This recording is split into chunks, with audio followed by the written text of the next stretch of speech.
Já está a gravar. Ok. Então, olá, bem-vindos a mais um episódio do meu podcast. Hoje temos uma convidada especial, a Alexandra Valadas, que é feminista e filósofa, especializada na filosofia mais ligada à questão das mulheres, não é? Uhum. E filosofia política. Portanto, vou dar a palavra à Alexandra para ela se apresentar e depois vamos falar sobre a situação da mulher no trabalho, e a situação da mulher como estudante, na academia, etc. Bem-vinda, Alexandra. Obrigada por me teres aqui no teu podcast. Ah, eu, portanto, como a Patrícia já me apresentou, sou Alexandra Valadas, trabalho em filosofia, no meio académico já há algum tempo. Não foi o meu percurso de todo, eu vim das ciências, portanto, eu fiz a minha licenciatura em Química Aplicada e depois optei por seguir humanidades. Fui estudar para fora, portanto, regressei há 3 anos a Portugal, tive nos Estados Unidos 12 anos e, e estive sempre ligada ao meio académico. Portanto, a minha experiência profissional é realmente no meio académico, como aluna, portanto, como aluna de doutoramento e também como assistente universitária e depois docente em 2 universidades nos Estados Unidos. Um, e é importante realçar, portanto, que sou mulher e que sou mãe, um, e localizo-me, portanto, a nível de identidade, principalmente como mulher e como mãe, e depois como académica. Portanto, acho que é importante referir isso. Ótimo. Acho que devemos começar com descrever um pouco das nossas experiências que se assemelham em certo nível a nível profissional, mas que Uhum. depois divergem no sentido em que a minha é muito embrionária e a tua é mais, tens mais experiência a nível profissional, e terás mais histórias certamente para contar. Portanto, a minha maior experiência a nível profissional sempre foi em trabalhos muito pontuais, muito part-times, trabalhos assim de ocasião em que eu aproveitava para ganhar algum tipo de remuneração que me fizesse sobreviver enquanto trabalhadora estudante. E nesses trabalhos eu sempre fui tratada, tivesse 18, tivesse 19, 20, 21, sempre fui tratada como uma criança, porque era mulher. Pois. E aquele trabalho no qual eu passei mais tempo e no qual eu tenho mais experiências foi num wine bar, em que eu era hostess. E até no âmbito de uma cadeira de género que eu tive, eu escrevi um diário etnográfico sobre esse mesmo trabalho e eu Uhum. posso ler algumas passagens que eu na altura redigi. Portanto, esse trabalho que eu fiz durante 2 anos sempre foi descrito pela minha entidade trabalhadora, empregadora, como ajudante do patrão. Portanto, eu era uma fadinha que ajudava o patrão com um sorriso, e com o meu encanto de feminino, não é? Uhum. Era para isso que nós servíamos. O meu objetivo era atender às necessidades dos clientes, no bar de vinhos, que não implicassem um esforço demasiado lógico de toda a ciência de venda de um copo de vinho, apesar de eu, após meses de lá trabalhar, já soubesse perfeitamente como é que era Claro. vender os vinhos, não é? Já tinha alguma experiência em falar com os clientes. Tanto a mim como às minhas colegas do sexo feminino, como eu já tive a oportunidade de falar com a Alexandra antes do episódio, era imposta uma aparência específica. Apesar do bar ser descrito como casual, a nossa aparência sempre teria que ser mais cuidada do que os homens que estavam, em vez de a representar o bar, estavam na parte de arranjar a comida, portanto eles podiam estar vestidos da maneira que eles quisessem. No que diz respeito ao contacto com os clientes, tive de me habituar a conter qualquer tipo de emoção, de desconforto, porque isso colocava a minha posição de funcionária em risco. E lembrava aos homens que a minha situação de mulher tinha desvantagem para o negócio, ou seja, se eu me sentisse desconfortável e se eu expusesse esse meu sentimento, isso seria prejudicial para o negócio, não é? Eu mesma me obriguei várias vezes a camuflar qualquer emoção negativa no que dizia respeito a determinadas atitudes, como se o campo de trabalho em que eu me encontrasse validasse o ressurgimento da aceitação de comportamentos machistas e misóginos que eu já tinha rejeitado na minha vida. No entanto, fui-me esquecendo de tudo isto sem me aperceber, e muitas vezes vi-me a aceitar comportamentos que eu, fora desse círculo, jamais aceitaria. E cada vez que entrava no meu local de trabalho, teria de me transformar numa mulher submissa e sujeita às vontades incómodas dos outros. A cada situação em que não consegui conter o desagrado, era-me atribuído fraqueza, mesmo focalizada pelos meus patrões e pelos meus colegas, típica de uma mulher. Pois. Tinha de ser forte para conter qualquer outra emoção, mas quando não o fazia, isso era normalizado pela dita fraqueza inerente à situação feminina. E tal como fiz no ambiente sexista do meu local de trabalho um hábito, deixei também, por vezes, e que isto me assombra muitas vezes à noite e me deixa dormir, a misoginia atingir a minha comunicação com os clientes, algo que só me apercebi quando saí daquele trabalho. Deixei que os homens das mesas guiassem a minha ordem de trabalho e atividades, à partida mínimas, como a quem servir o copo de vinho primeiro. Ou seja, porque é que eu teria de servir o copo de vinho primeiro ao homem da mesa e não à mulher? Isso era-me indicado por mínimos gestos dos clientes, mas eu a certa altura comecei a fazer automaticamente, como se fosse o meu dever, enquanto trabalhadora do wine bar, ter que servir primeiro ao homem, porque ele é o chefe da mesa. E quando isto se tornou automático e eu comecei a observar isso, eu fiquei seriamente preocupada com a maneira como eu estava a lidar com essas situações. Portanto, este meu antigo local de trabalho foi um sítio prestigiado. Já fechou, mas recebeu pessoas de todas as partes do globo que tenham segurança financeira suficiente para beber um pouco do turismo de Lisboa. Por esse motivo, esperei receber abordagens diferentes e observar comportamentos também diferentes. No entanto, o que descrevi até agora generalizou-se durante pessoas desde o Oriente ao Ocidente, ou seja, não eram só pessoas destes nossos países mediterrâneos, não eram só pessoas de Portugal, muito pelo contrário, havia um mínimo de pessoas portuguesas. Portanto, eram comportamentos que eram mesmo generalizados por todas as partes do mundo e isso metia um pouco de confusão. Cheguei à conclusão de que os comportamentos da diferenciação de género e até de etnia passaram a estar mais camuflados, mas ainda estão bem presentes e aceitos tanto no trabalhador como no consumidor. Pelo menos pela minha ótica de trabalhadora nesse sítio. Portanto, foi esta a minha experiência enquanto trabalhadora. Eu era estudante na altura e acho que podes agora dar um bocadinho da tua experiência na profissão. Escolhe algum contexto que tu achas que seja mais pertinente e depois falar como é ser estudante. Bem, eu como, por exemplo, como estudante a treinar para ser docente, portanto, no âmbito de um seminário chamado Teaching Philosophy, portanto, num seminário para alunos de doutoramento, foi-nos dito quase explicitamente, que havia um dress code para as mulheres, enquanto que não o havia para os homens. Portanto, que as mulheres deviam ter um certo cuidado com a aparência, como se vestem, como não se vestiam, de maneira a projetar mais confiança. Portanto, à partida há um diferencial de poder já implícito, não é?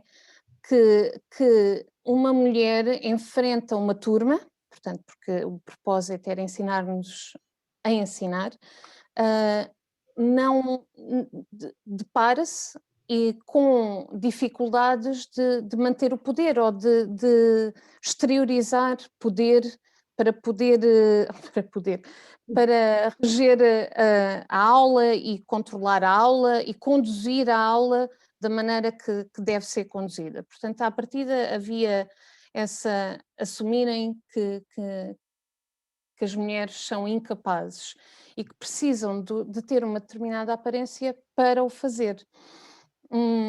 A minha vantagem em relação às minhas outras colegas é que eu sou alta e grande, portanto eu tenho 1,80 m, o que é incomum aqui em Portugal, e à partida nunca senti na pele essa falta de confiança ou chegar à frente dos meus alunos, que na altura pouca diferença de idade faziam de mim, e mostrar, não, vocês são os alunos, portanto, mostrar esse diferencial de poder na aula. Foi-nos dito também que a maquilhagem se calhar era uma boa ideia, o que pode ou não pode ser problemático, mas não é inerente a qualquer profissão que tenhamos que estar maquilhadas, não é? Não é necessário. Enquanto que aos meus colegas nunca lhes foi dito nada do género. Foi-lhes dito sempre que podiam estar como quisessem, que não havia problema. Portanto, esse diferencial de poder estava lá. Nós víamos diferenças também nas avaliações dos alunos, em que os alunos referiam a nossa aparência.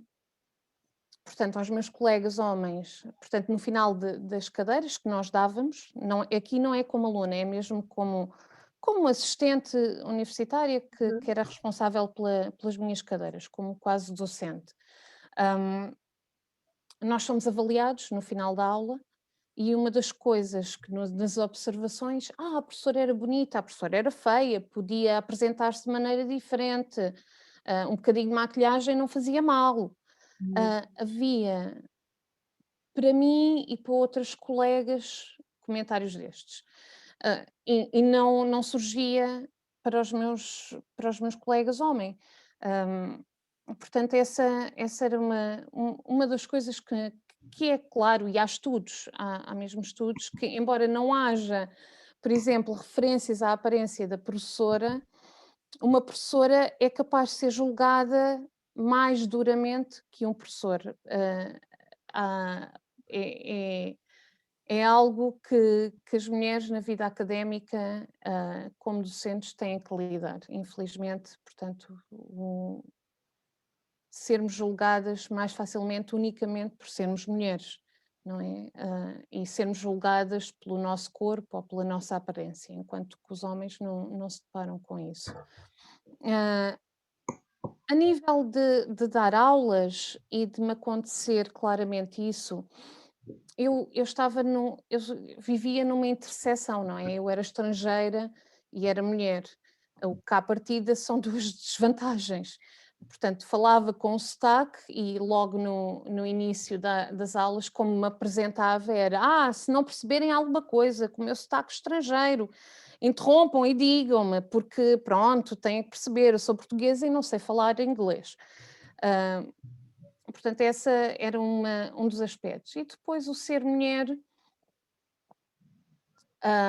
era interessante ver a interação com os alunos. E a minha universidade é Michigan State, é uma universidade muito grande e tem muitos alunos internacionais, especialmente asiáticos.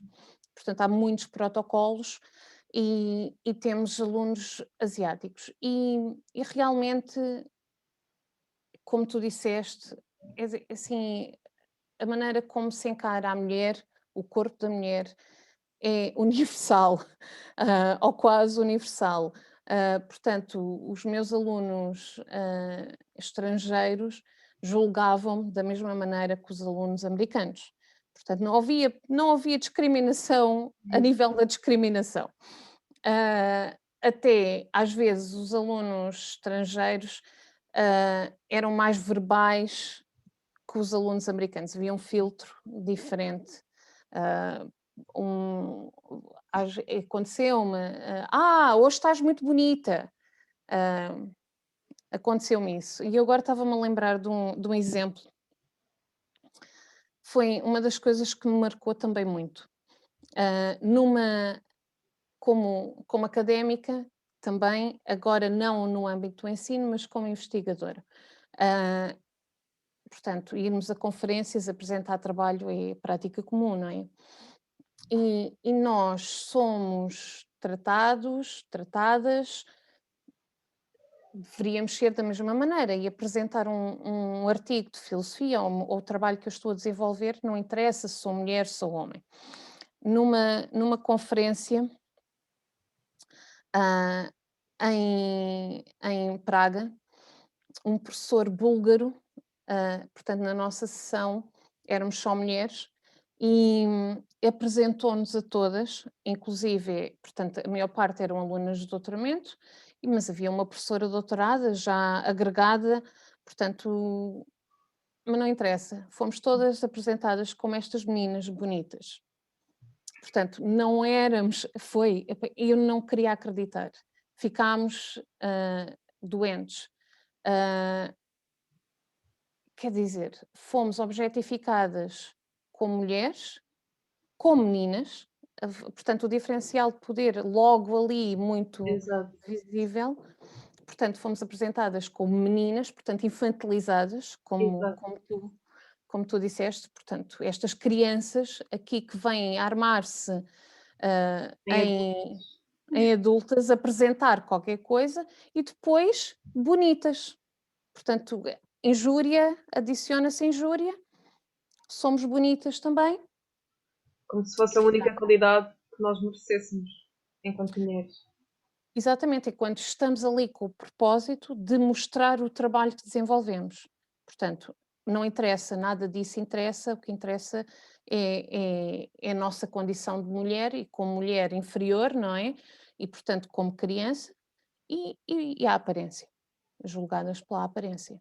Portanto, isto é extremamente comum e em meio internacional. Isto não foi em Portugal, não foi nos Estados Unidos, foi numa conferência internacional grande, portanto não foi uma conferência pequenina, e, e fomos todas reduzidas a isso, todas. Independentemente do nosso grau académico, não interessa o que conseguimos fazer, que o conseguimos fazer tão bem como qualquer outro homem, não interessava, não interessou.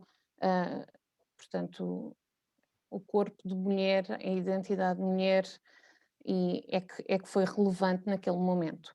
Portanto, esse momento foi muito marcante na minha visão e acho que mudou um bocadinho o rumo. Eu na altura estava a fazer filosofia política um bocadinho diferente, mais ligada ao sujeito, mas um sujeito assim muito abstrato, e depois ter este contacto, ter estas experiências em seminários, em contacto com colegas, que podemos falar um bocadinho mais à frente na parte de estudante, porque são coisas que sucederam como estudante, hum, fizeram mudar o rumo e acabei por estudar feminismo, teorias de género e estudos sobre as mulheres, mas feminismo mesmo, devido à minha experiência de ser mulher. Portanto, foi algo que foi relevante. Exato. Ai, essa questão de sermos constantemente infantilizadas parece que é mesmo muito recorrente e mete-me muito triste mesmo, porque nunca somos mais nada sem ser meninas bonitas, como É. disseste. Meninas bonitas, é mesmo. Apesar de isso não ter nada a ver com a nossa atividade no momento, não é? Outra coisa que também me irrita imenso é quando nós estamos na rua a fazer alguma coisa e nos abordam como mas és uma menina tão bonita para estar a fazer isso, ou para estar em política, ou para estar em X ou Y. E eu fico aterrorizada, do género. Primeiro, quem é que pediu a sua opinião? Exato. Ah, E se for? Isso a minha identidade é reduzida a ser uma menina bonita? Isso para mim não Que não faz podes pensar em atividades como a política, não é? Isso é para os outros, isso é para os sentido. homens. Uhum. Os Exato. homens inteligentes, com poder e porque como mulher, é assim, Uhum. E devíamos ser podemos ter babysitters. represálias e como somos fracas, é melhor não nos submetermos a isso e não nos expormos na vida política por causa disso. É, e nós Isso vemos, também é passado por parte da minha família. Eu lutei muito para seguir o rumo académico que segui. claro, claro. Eu, nesse sentido, fui muito privilegiada. Também confesso e estabeleço o meu posicionamento a nível de experiência de vida. Nós somos, portanto, sou eu e uma irmã, e fomos sempre estimuladas, portanto, tive o privilégio de ser muito estimulada pelos meus pais, e pela minha família em redor, hum, a termos voz, Uhum. a termos voz. Portanto, não sermos só uma cara bonita, não sermos só, ah, limitar-nos àquilo que é convencional. Sim, E, eu também fui muito privilegiada nesse sentido. Eu sempre me deram todo o apoio para eu fazer o melhor que eu pudesse a nível de estudos. Portanto, sempre fui claro, muito incutida de dar o meu melhor. No exato, entanto, a nível extracurricular, no que diz respeito a fazer, a tecer opiniões políticas, são muitas vezes questionada do porquê. E eu, pois. não, porque não? Exato, não é? Eu compreendo isso. Uhum. Fui ouvida, não posso negar que o fui, ah, pelos meus pais, isso eu dou-lhes todo o crédito. Uhum. Por exemplo, um exemplo ridículo, eu furei as minhas orelhas aos 15 anos, às escondidas. Às escondidas, nem sei como é que me furaram as orelhas na orivesaria, não havia clares, entretanto, fui às escondidas, eu não fui nem batizada, nem me furaram as orelhas, porque os meus pais acreditavam na autodeterminação, acreditam na autodeterminação e então, nesse sentido, fui sempre, ah, muito livre de fazer aquilo que entendia, como entendia. E politicamente também. Uhum. Podemos não concordar em algumas coisas, mas, politicamente fui sempre fui sempre muito livre. E, e a nível de como tu, fui muito incentivada a fazer aquilo melhor que pudesse e acabei, portanto, como eu te digo, fui primeiro eu sou licenciada em química e depois deu-me na cabeça: "Ah, olha, não, afinal vou para filosofia". E tive toda a liberdade e todo o apoio para isso, e a minha irmã também. Hum, mas, por exemplo, eu encontro-me com alguns membros da família e ainda: "Ah, estás mais gorda, mas o teu cabelo, não sei, pintaste o cabelo?". Uhum. Hum, e ainda me surpreende, portanto, que é tão generalizado, essas observações que acontecem a nível profissional Exato. também, não Uhum. é? Nunca escaparmos ao facto de sermos avaliadas fisicamente. Isso atormenta-me um pouco, porque é necessário estarem-nos constantemente a dizer que estamos ou mais magras, ou mais gordas, ou isto, ou aquilo. Qual é a necessidade, não é? Um homem não é submetido a isso. Um homem não é Uhum. submetido a ser constantemente avaliado pelo seu estado físico. Ah, É, e pronto, isto é uma coisa que vai de todos os ângulos da vida, desde a família, à profissão, e é, é cansativo. eu como mãe, de uma menina, não é? Hum, tenho a menina mais cor-de-rosa, unicórnios e fadas que poderia ter, embora nunca tivesse incutido isso, que é o mais extraordinário, o que torna a cultura e os meios em que estamos inseridos ainda mais relevantes, até eu não diria que mais que a educação em casa, mas, por exemplo, eu sempre estimulei a minha filha e eu também fui estimulada, quer dizer, tens uma boneca, porque ela queria, via as outras amigas e tinha. ah, mas sempre teve carrinhos, sempre teve outras brincadeiras, papagaios para lançar no ar, tinha um helicóptero telecomandado, tinha, portanto, nunca houve, os legos não eram dos cor-de-rosa, nunca houve da minha parte uma sujeição aos padrões de mulher ou de menina que devia Uhum. escolher o cor-de-rosa e que devia ser implícito. No entanto, culturalmente, ela adquiriu, portanto, Uhum. portanto esse gosto pelo cor-de-rosa, pelo glitter, pelos brilhantes e pelos unicórnios e tudo aquilo que é associado às meninas.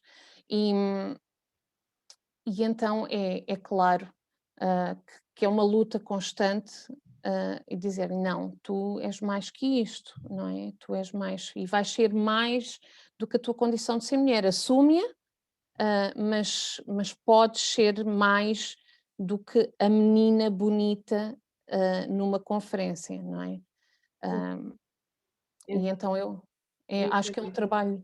um trabalho constante de nos educarmos a nós próprios e Uhum. pensarmos, não, eu sou mais que isto, não me reduzam a isto, não é? E depois, eu sou mais velha que tu, não é? Muito mais. E então, ah, Uhum. à minha filha é mesmo, tem que ser mesmo um trabalho constante, um trabalho constante. Agora acho que podemos falar da nossa situação como estudantes. Uhum, Eu acho que vou reduzir aquilo que tenho a dizer mais à universidade. Acho uhum, que podemos fazer isso. E eu nunca tive más experiências no que diz respeito a tratamento de professores. No entanto, quando há debates dentro das salas sobre o que quer que seja, e eu ergo a minha voz para suster a minha opinião, pois, um, sou constantemente interrompida pelos meus colegas homens.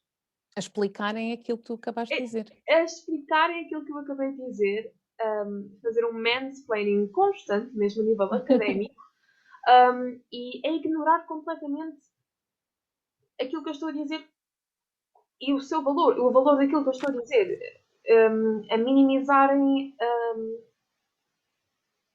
de onde é que o ponto de partida do qual eu comecei a explicar a situação e a verem mesmo outra vez como uma criança que não sabe de todo o que é que está a falar. E vejo isto, especialmente agora no mestrado, que Uhum, quando eu ouço alguma coisa com a qual não concordo, nomeadamente em termos de feminismo, porque eu estou em uhum, uhum, economia política, mas muitas vezes a maior parte dos autores que nós aprendemos em economia política, tanto em economia política como em ciência política, que é a minha licenciatura, são homens. pois, Só muito raramente é que nos aparecem nas mãos artigos escritos por mulheres. Temos, de facto, professoras mulheres, mas o que é que elas nos lecionam? Homens. Um, e estes teóricos homens muitas vezes descartam completamente a existência da, da mulher, da pessoa claro. feminina. E há teorias que, nesse sentido, falham em acknowledging a situação da mulher. E eu, Claro. já mais recentemente, tive que contrapor toda uma teoria que era completamente misógina, mesmo a Uhum, nível de economia, em relação a uma apresentação dos meus colegas homens. E eu fui interrompida sucessivamente pelo meu colega homem. O colega homem fala sempre mais alto, é mais assertivo, supostamente o seu poder de debate é melhor, só porque eu tenho uma voz de mulher. pois. Uh, de mulher. Uma voz de mulher. Se há vozes de homem ou vozes de mulher, não é? Mas pronto, e os professores ignoram simplesmente essa questão, a questão de sermos interrompidos, de sermos minimizadas, ridicularizadas. E não sei se isso é transversal àquilo que já passaste, mas Oh, gostava de ouvir completamente. um bocadinho da tua opinião, mesmo daquilo que se tu aprendeste teoria de mulheres, se tu foste respeitado enquanto estudante, nos debates, nas apresentações. Queria saber um bocadinho da tua experiência. Eu tive agora neste contexto em que estou rodeada de mulheres.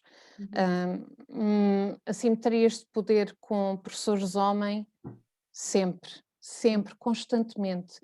O mais interessante da questão é que na licenciatura eu não senti tanto isso. Quando entrei para o doutoramento num departamento de filosofia dito feminista, não é? Com feministas radicais importantes, nas nossas aulas o mansplaining era constante. Constante. Nós dizíamos qualquer coisa tal e qual como tu descreveste ao detalhe, portanto, dizíamos qualquer coisa, interrompidas. Mas o que ela quis dizer... Exato. Mas o que ela quis dizer era isto ou aquilo. E é extraordinário. Sempre com essa frase, com o que ela quis dizer. Sabem lá o que é que nós quisemos dizer? Nós acabamos de dizer. Exato, e não precisamos de tradutor ou de intérprete, Exato. não é? A interpretar as palavras que nós dissemos ou que íamos dizer e que foram interrompidas. Houve um episódio num seminário em que, pronto, e depois tudo o que era filosofia política, eram 10 homens para 2 mulheres na turma. E houve um episódio ridículo em que houve um debate enorme no meu departamento e uma avaliação interna devido ao que se sucedeu, e eu estava lá, com uma colega minha. Portanto, um episódio desses de mansplaining, mas levado ao limite, porque ela foi completamente silenciada e eu, consequentemente, silenciada e meia culpa, porque também achei melhor na altura não intervir. Pronto, houve uma avaliação interna do desempenho do departamento em relação à discriminação contra mulheres. Mas é constante. Portanto, eu contei daquilo que aconteceu numa conferência. Eu não vou dizer, eu senti mais isso da parte dos meus colegas até que os meus professores. Na altura, presentemente, eu talvez ache que haja isso da parte de professores, que já tenha sentido isso da parte de professores. Experiências mais remotas foi com colegas. Portanto, estávamos em pé de igualdade. Eu até lembro-me de uma troca com um colega em que estávamos a discutir sistemas de saúde. E temos visões políticas diferentes. Somos os dois estrangeiros, portanto, ele é mexicano, eu portuguesa, portanto, os dois estrangeiros a estudar o mesmo, posições diferentes e constantemente interrompida a explicar, a interpretar tudo aquilo que eu estava a tentar dizer e depois acabei por me zanguei-me. Zanguei-me e tive que expor a situação e dizer: não me interrompes mais, a minha voz tem que ser ouvida, não me silencias. Portanto, porque eu acho que é uma estratégia muito comum a do remeter ao silêncio, não é? Silenciar o outro e silenciar a outra, a mulher, não é? É infantilizada e depois tem que ser silenciada. De nos intimidar para que nós não queiramos sequer falar mais, não é? E acho que também se chega a estar internalizado dentro de nós este sentimento de que nós vamos ser, por sermos mulheres, vamos ser ridicularizadas e não tomadas a sério, não falamos. E é algo que eu tento desconstruir dentro da minha própria cabeça, mas também é muito difícil. E acredito que seja também paralelo a muitas mulheres. Porque não, é assim, acabamos por não validar, portanto, o nosso ponto de vista e acabamos por acreditar que aquilo que temos a dizer não é importante. E é importante. Uhum. É importante. Temos que pensar, não, a minha voz é tão importante como a do meu colega. E até, se calhar, mais, porque eu venho de um ponto de vista que é silenciado, é oprimido, portanto, o meu ponto de vista é diferente, portanto, Uhum. tem que ser ouvido. Hum, Isto é uma questão que me é muito querida. Outra das coisas que eu achei e continuo a achar é que tudo aquilo que nós dizemos tem um escrutínio maior. Uhum. Portanto, tem que ser, mas espera, acabaste de dizer isto. Quem é que valida aquilo que acabaste de dizer? Estás a citar quem? Uhum. Não, é um pensamento original. Pensamento Não pode original? ter pensamentos originais. A menina bonita não pode, não é? Exato. E então eu acho que somos muito mais analisadas, criticadas. É verdade. ah, No meio académico, eu acho que, portanto, no meio profissional, acho que é igual, acho que se passam de dinâmicas, são dinâmicas de poder diferentes, mas acho que continua a haver uma assimetria de poder muito grande em relação ao género. Uhum. Ah, E não e, só, penso eu. Penso que não seja só na escola, na academia, no trabalho. Eu acho que também chega a ser transversal para os serviços. Nós mesmos, como consumidoras, como clientes, somos muitas vezes infantilizadas da mesma maneira. Especialmente quando somos mais novos. é, Eu já me vi submetida a ser mesmo vista e tratada como uma criança, com os meus 21 anos, na altura. mas, E eu era uma cliente, eu tinha direito ao respeito claro, da minha situação como cliente e não era tratada como tal. Era tratada como se eu fosse a filha pois, da pessoa que me estava a atender, que era um homem.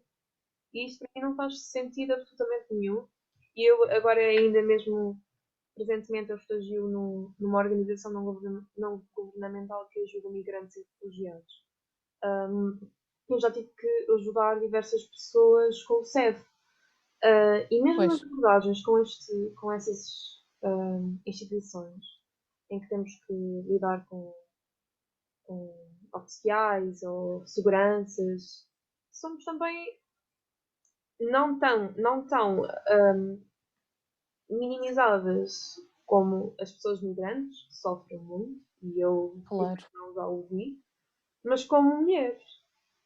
pois, E imagina o que é, estavas a falar, estavas na América, não é? E imagina o que é ser mulher e migrante ao mesmo tempo, e ser mulher, migrante, racializada, é mesmo, é, é uma quando, quando há uma matriz, portanto, a minha experiência, eu também sei ver que eu estava num meio muito privilegiado, não é? Eu estava numa cidade fabril, portanto, com uma classe operária muito forte, hum, e havia também, portanto, o nível da classe social, um diferencial de poder. Portanto, eu estava, apesar de ser mulher e estrangeira, com tudo o que isso trazia, portanto, a nível social, estava numa posição privilegiada. Uhum. Portanto, agora, há a experiência de quem é este posicionamento, quer dizer, uma classe social que é mais vulnerável, ser-se mulher, ser-se imigrante ou migrante ou refugiado mesmo, como eu conheci várias pessoas, ah, deve ser terrível. Eu não posso falar por essa experiência, não é? Porque não a ocupo, mas deve ser terrível. O silenciamento, então, quer dizer, não é 3 vezes mais, mas deve ser composto por várias camadas que são terríveis, Uhum. parece-me a mim, mas a nível de principalmente forças de segurança, não é? Eu acho que são muito paternalistas. E então, seres nova, mulher, estares a ocupar uma posição ou um papel de, não sei, eu acho que é tão fácil eu acho que é o que me incomoda muito é a facilidade com que isto acontece. Exato. Eu já quando trabalhava nesse wine bar, eu era assediada quando ia para lá e eu saía à noite e era assediada quando voltava. Eu começava a tremer, tinha muito medo, Sim, aquilo afetava-me bastante. E eu na altura era o meu ex-namorado e eu contava-lhe estas coisas e aquilo que ele me dizia era: porque é que eu não estava lá para ti? Porque é que eu não estava lá? Porque é que essas coisas não acontecem comigo? E eu ficava do género: tu não me estás a perceber. Eu não quero que tu estejas lá para mim. Eu quero que isto não claro, aconteça, ponto final. Porque nós não exato. queremos que os homens estejam lá para nos levar. Queremos que não sejamos atacadas desta forma, ponto final. Não é? Não queremos este. Nós, eles não são os nossos salvadores É, e não devia estar intrínseco na cabeça das pessoas que é assim que deve ser. Que nós devemos sempre ser acompanhadas por homens, a andar na rua, à noite. Simplesmente é, é ter o cuidado de educar as pessoas para que simplesmente não aconteça. Ponto final. Porque é, eu não quero ter que precisar de ninguém, eu quero ser a minha própria pessoa. claro. Um, tal como o meu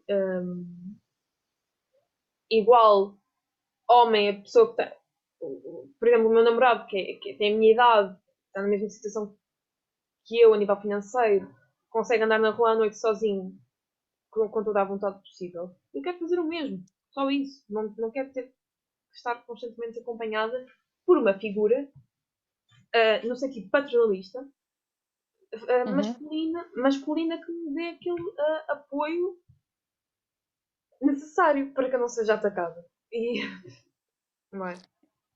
Eu acho que isto é uma coisa que eu acho interessantíssima a todos os níveis, que é o quão aceite pela sociedade é que o corpo da mulher é vulnerável à violência, não é? Portanto, parece que temos já a violência intrínseca ao nosso corpo, Uhum. que só por sermos mulher, portanto, é naturalizada qualquer tipo de violência, não é? É como os nossos amigos dizerem: vou-te levar a casa, que é para não acontecer nada. Os amigos homens. Uhum.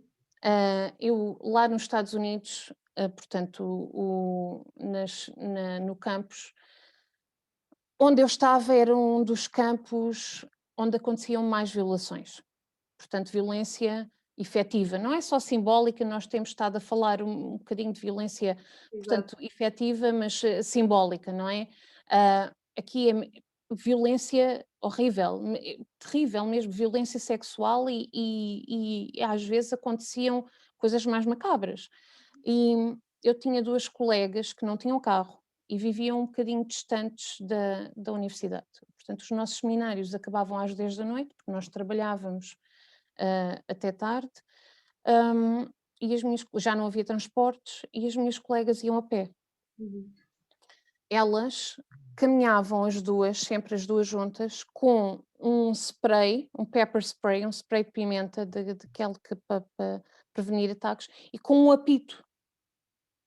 Portanto, é assim, nós temos que lidar com isso de maneira a proteger-nos contra violência. Porque já está implícito que muito provavelmente pode acontecer, não é? Porque Exato, e é só tão normalizado. por sermos negros, só. Exato. Isso É perturbador. é perturbador, é assustador, é horrível mesmo de encarar. E o que é que achas que, na tua opinião, deveria ser feito no que diz respeito ao trabalho e à academia para nos Ah, eu, a- colmatar estes problemas de discriminação de género? eu acho que temos que denunciar. Eu acho que é muito difícil, mas a denúncia tem que existir. E Uhum. acho que tem que haver coragem. Uhum. Porque, e o que é muito difícil, porque o papel de silenciamento a que nós somos sujeitas impede-nos de tomar a iniciativa e denunciar. A educação, é claro, e cada vez mais é pertinente que hajam cursos, licenciaturas mestrados, doutoramentos em estudos sobre as mulheres e que Dar palco não às só. mulheres na investigação. Exato. Eu acho que cotas não seria uma má ideia. Hã, a sério, porque, infelizmente há campos de estudo, de investigação, que é aquilo que eu conheço. Por exemplo, a filosofia, que nós achamos que é um campo que é uma humanidade, não é? As humanidades são para mulheres, porque as mulheres não têm raciocínio lógico para irem para ciências. Hum, é um campo dominado por homens. Portanto, a história da filosofia é acerca de homens, sobre homens, por homens, e, e depois é um campo que é habitado por homens, e este tipo de dinâmica que nós temos estado aqui a descrever é muito, muito comum. Uhum. E então eu acho que também tem que ser desconstruído o mito que a mulher não tem capacidades para fazer outras coisas. Tu também estás num campo, como descreveste, como relataste, que é dominado teoricamente e provavelmente também fisicamente por homens. Exato. Ah, não sei quantas colegas tens. ah, É 50-50, penso eu, mas olha, na minha cadeira de leitura sobre economistas políticos, uhum, uhum, zero mulheres. pois, Zero. pois. Pois, foi a experiência que eu tive em seminários, por exemplo, em Filosofia das Ciências, que eu fiz um bocadinho, em Filosofia Política. Portanto, tudo aquilo que fosse um bocadinho ah, associado a, a papéis de homem era pouco ocupado por mulheres. Ah, e depois todas as políticas de cancelamento que haviam, que existiam nestes seminários, nestas interações, nestes congressos, ah, é muito. Eu agora só me lembro das palavras em inglês, às vezes ainda me. Pode ser. Não faz mal. É muito pervasive, insidious, não é? Que é muito inerente, parece que está lá e que é natural e não é natural, não é? E então eu acho que temos que desmistificar, desconstruir, trabalhar. Ativismo é importantíssimo, Uhum. trazer. Portanto, isso é uma das coisas que eu estudo agora, é trazer o corpo da mulher para a rua. Uhum. Como tornar a rua, a nível de ativismo, a rua não um sítio de violência, não é? Como nós vamos à rua à noite, é perigoso. Mas como nos apropriarmos desse local de perigo para os nossos propósitos, para fazermos a nossa voz Uhum. e a nossa presença visível. E continuar, nunca parar. Acho que temos que desconstruir, trabalhar e educar. Promover a monitorização também dessas situações nos âmbitos Sim, profissionais, académicos.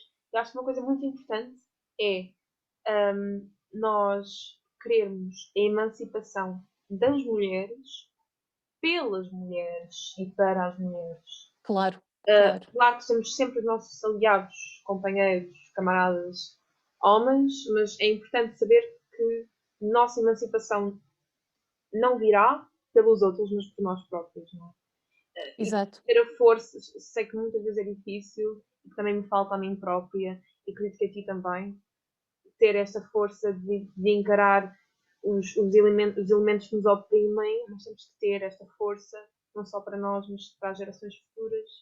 E eu não quero ficar pelo meu direito básico de cidadania, quero ser Uhum. respeitada empiricamente como igual ao meu camarada homem. Ponto Não final. sei se, não sei se posso dar um exemplo Claro, político. claro.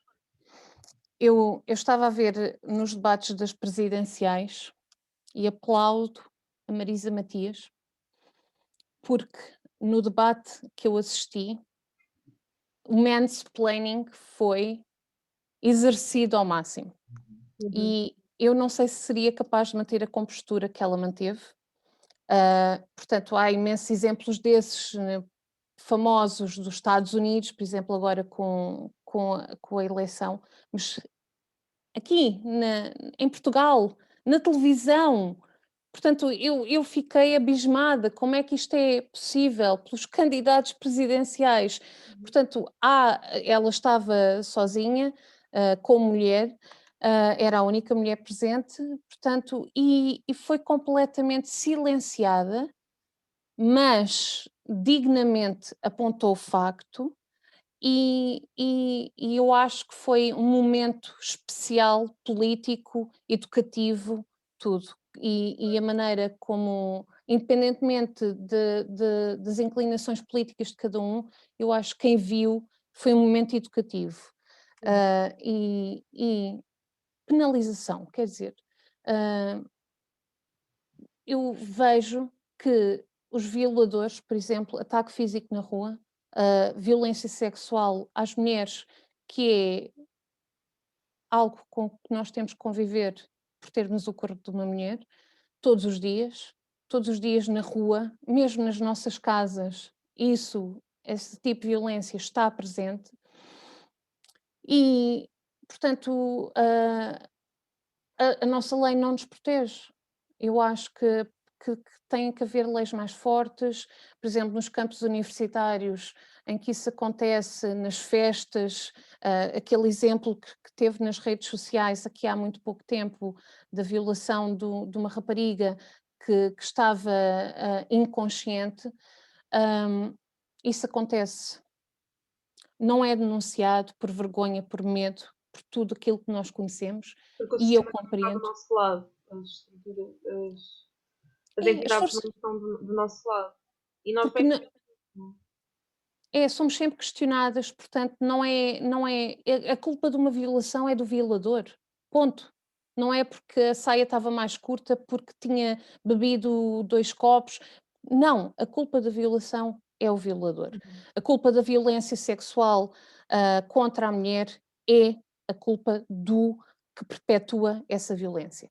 E temos que trabalhar para desmistificar isto, não é, eu como mãe de uma menina, futura mulher, que lhe vou dizer: "Não, não uses uma saia mais curta numa festa, porque" não, isso não pode acontecer, não é, quer dizer, não, esse medo, existe, é real, mas temos que trabalhar para que ele deixe de existir.